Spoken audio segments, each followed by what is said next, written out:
बहुत पुरानी बात है, सतयुग के समय की, जब असुरों का आतंक चारों ओर फैला हुआ था। हर नगर, हर गांव, हर जंगल में लोग भय और खौफ के साए में जी रहे थे। उन सब में सबसे भयावह और निर्दयी था रक्त बीज, जो पहले जन्म में रंग नामक दानव था। अग्निदेव की कृपा से उसने पुनर्जन्म पाया और ब्रह्मा जी की कठोर तपस्या से उसे एक अद्वितीय वरदान मिला। उसके शरीर से गिरने वाला हर खून की बूंद जमीन को छूते ही एक नया रक्त बीज बन जाएगा, उतना ही शक्तिशाली और क्रूर। ये वरदान उसे लगभग अमर बना गया। रक्त बीज ने पाताल लोक में महिषासुर के वंशजों पर हमला बोल दिया। उसके कदमों की आहट से धरती कांपती, उसकी दृष्टि में भय झलकता और हर मारा हुआ असुर उसके खून की बूंद से फिर से उड़ जाता।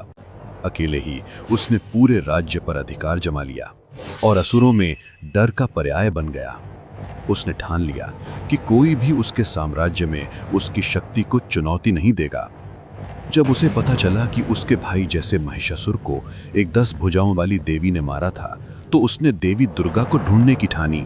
पूरे स्वर्ग, पृथ्वी और पाताल में उसने खोज की, लेकिन कहीं भी देवी का पता नहीं मिला। उसने अपने सैनिकों से साधु, संतों और तपस्वियों पर अत्याचार करवाए, लेकिन कोई भी जवाब देने की हिम्मत नहीं कर पाया। इसी बीच 2 अन्य असुर भाई, शुंभ और निशुंभ, ब्रह्मा जी से वरदान लेने आए। उनका उद्देश्य भी अमरता पाना था, पर ब्रह्मा जी ने उन्हें चेताया कि उनका अंत केवल एक महान स्त्री के हाथों होगा। क्रोध में भरकर उन्होंने स्वर्ग पर हमला कर दिया। देवताओं ने बहादुरी से संघर्ष किया, लेकिन असुरों की संख्या और शक्ति अत्यधिक थी।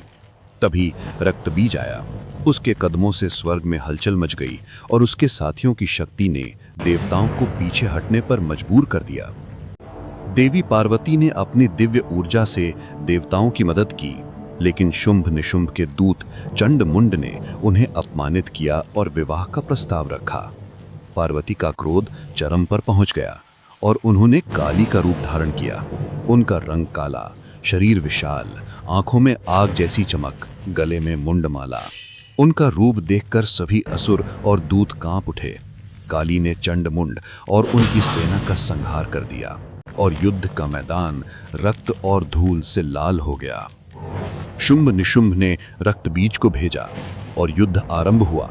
काली ने उस पर प्रहार किया, पर हर खून की बूंद से नए राक्षस उभरते गए। मैदान में लाखों रक्त बीज उत्पन्न हो गए और युद्ध लंबा खींचता गया। देवताओं की मदद भी असफल साबित हुई। अंततः मां दुर्गा का संकेत आया। काली ने अपना रूप विशाल किया, अपने मुख से सभी रक्त बीजों को निगल लिया और उनका खून पी लिया, ताकि जमीन पर एक भी बूंद ना गिरे। इस प्रकार रक्त बीज का अंत हुआ।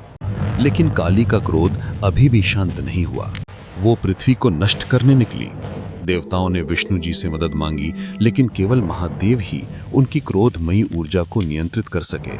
उन्होंने अपनी छाती पर काली का पैर रखकर शांति स्थापित की। पार्वती का रूप वापस आया, लेकिन रंग काला ही रह गया।